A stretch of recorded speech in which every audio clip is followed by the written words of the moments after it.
you put Amy and I near a little baby and somebody says, you want to hold him?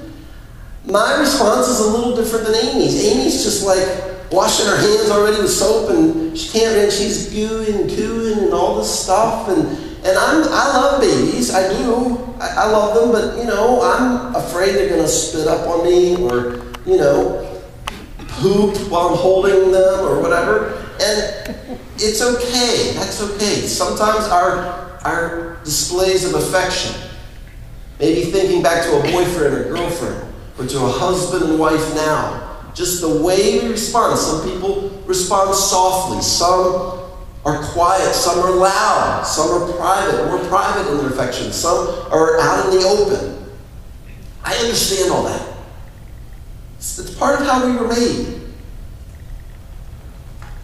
But when it comes to so many Christ followers, when it comes to us, a lot of times here at DCC, we express so little affection, so little gratitude, so little amazement about who we're finding God to be, who we're recognizing Him to be. Why don't we? Why don't we? When it comes to God, why are we so reserved? Why are we so lifeless? Why are we so okay to say, yeah, God came to save the world. He saved me. I don't think we need to make a show or be dramatic. I mean, God doesn't want us conjuring up some kind of manipulative display of worship. I'm not interested in that. But there's a difference between kind of passive reactions to who we are finding God to be, scriptures that we read, truth about what we've encountered, even stories that I hear from our church. Every week I hear stories, God stories, about how God's proving Himself, how He's making Himself real in the lives of people. And a lot of times we just are like, yeah, it's pretty cool.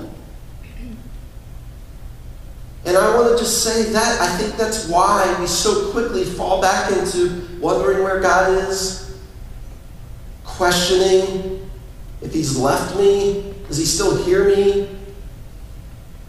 Does God know the struggle that I'm facing? Because something mysterious happens when we respond with affection and with energy, with intentionality back to God, when we see what He's becoming, when we understand and encounter the truth of who God is. I want to look at just a couple brief examples from culture.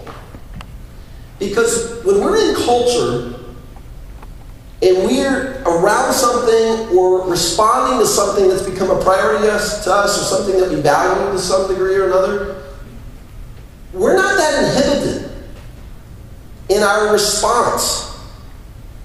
I mean, culture has taught us it's okay. It's okay to be yourself and to show excitement and enthusiasm and energy when we're valuing something that's become a priority to us. I'm going to use two short clips here. One's from the sports world. This was one of the many dramatic moments where Tiger sinks a putt here. And I'm going to tell you, he sinks this putt. So don't watch him or really put your focus on him. Watch the gallery. Watch the lawyers and businessmen and executives. Watch these professional people in the gallery here as Tiger sinks the putt. You've seen these clips before on TV. Let's take a look at an example. This is from YouTube. Kind of green. Woods begins his push on 13.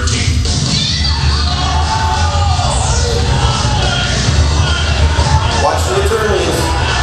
Watch the businessmen.